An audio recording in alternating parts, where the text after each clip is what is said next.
ఇక వైసీపీకి 11 మంది సభ్యులున 1100 మంది ఉన్నట్టుగా మాట్లాడుతున్నారని డిప్యూటీ సీఎం పవన్ కళ్యాణ్ సెటైర్లు వేశారు. వైసీపీ నేతలు చెప్పే అసత్యాలు కూడా ప్రజలు నిజాలని బలంగా నమ్మే ప్రమాదం ఉందన్నారు.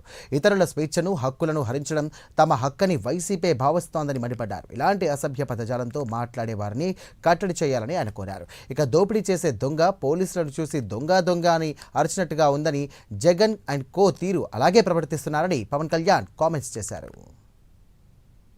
కూడా వాళ్ళ సభ్యులు తక్కువ 11 మంది అయినప్పటికీ కూడా వాళ్ళకు 1100 మంది ఉన్నట్టుగా వాళ్ళు మాట్లాడుతూ ఉంటారు. అంటే మనం ఎందుకనంటే వాళ్ళు చెప్పిందని చాలా బలంగా నమ్ముతారు. మనం చేసే పనులు మనం చెప్పుకోలేం, మనం చేయడానికి సంకోచిస్తున్నాం ఏంటో తెలియదు. కానీ వాళ్ళు చూడండి, ఇందాక నేను చెప్పింది మీకు, when we are responsible, our NDA alliance is so responsible, reliable and reasonable government, while they are irrational, irresponsible and abusive group.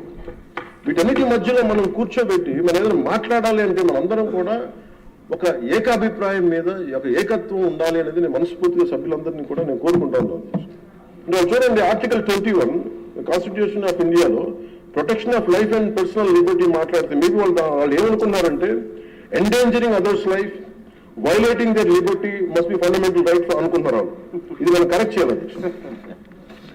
అలాగే ఆర్టికల్ 19లో 1A all citizens have the right to freedom of speech and expression అంటే వాళ్ళు ఏమనుకున్నారంటే for them it is right to abuse others అనుకున్నారు. ఇవన్నీ correct చేయాలంటే మటుకు మనం చాలా బలంగా మనలో మనం ఎలాంటి పొరపక్షాలు లేకుండా, మనలో మనకి ఎలాంటి గొడవలు లేకుండా ఉంటే తప్ప ఇలాంటి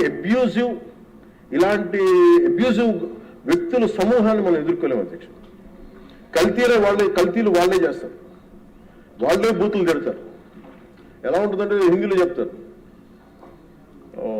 ఉల్టా చో కొత్త వాళ్ళు కూడా అంటే దోపిడీలు చేసే దొంగ పోలీసు వస్తే పోలీసుని దొంగ అని అరిచాడు.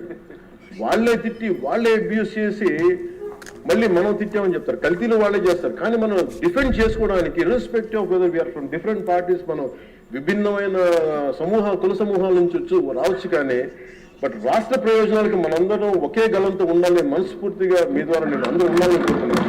ఇప్పటికీ కూడా వాళ్ళ సభ్యులు